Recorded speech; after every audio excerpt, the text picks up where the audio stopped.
2019 San Diego Comic-Con 20th anniversary of Batman Beyond with Will Faraday.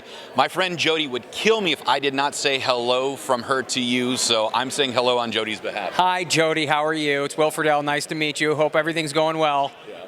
Will, we met on the set of Boy Meets World like 20 plus years ago, almost 25 years ago. Batman Beyond, 20th anniversary. You took over the mantle as Batman.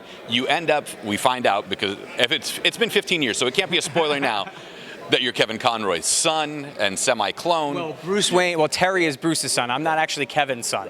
That's a different thing, but yeah. This was one of your first voiceover acting gigs. My first? You know. My first ever, yeah. And the fact that you had to be almost Kevin brooding at some point as Batman.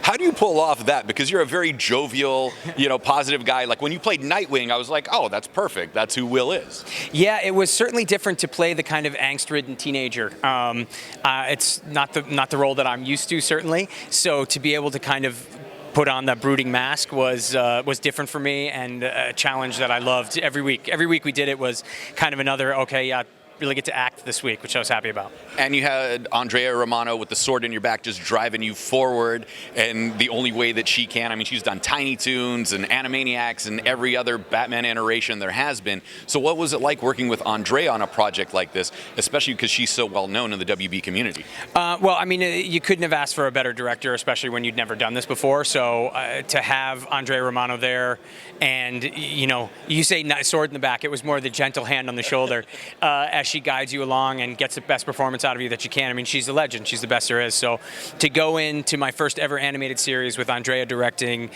Bruce Timm producing, Glenn Murakami, all these men and women involved, and then Kevin Conroy sitting next to you, I had to do my best. I had to play 1,000% every day, or people were going to see that I didn't belong there. Well, you belong here now, especially doing Nightwing and Deadpool and Star-Lord and everything else. 20 years later, this launched your voiceover career. Just for people that weren't sure, were you recording in the booth by yourself, or did you ever get a chance to sit with Kevin and record together? No, Kevin and I, and actually most of the cast, recorded every week. I think of the 52 episodes we did, Kevin and I probably did 50 of them together. So there was, we were always together, and that really, helps to lend to a better project when you're there to play off the other actors, and you're not kind of in a vacuum in a booth. So there's times we'd get in there, would be 15, 20 people, and you just kind of read it like a straight radio play from the 30s, and we loved it. Which was perfect for the animation style, because we're in the future, but it's got that retro Art Deco design to it.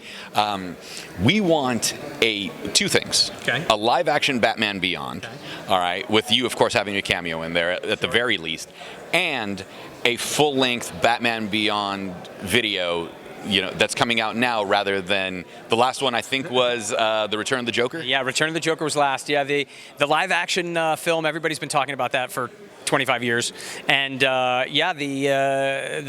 new animated film is something else everybody's been talking about. So we'd love to do another one. Return of the Joker was great. It was a great way to go out. But, if we ever got a chance, I'm sure that we'd all jump on the chance to put the mantle on again. So it'd be cool. Perfect. Well, thank you so very much for your time. Great seeing you.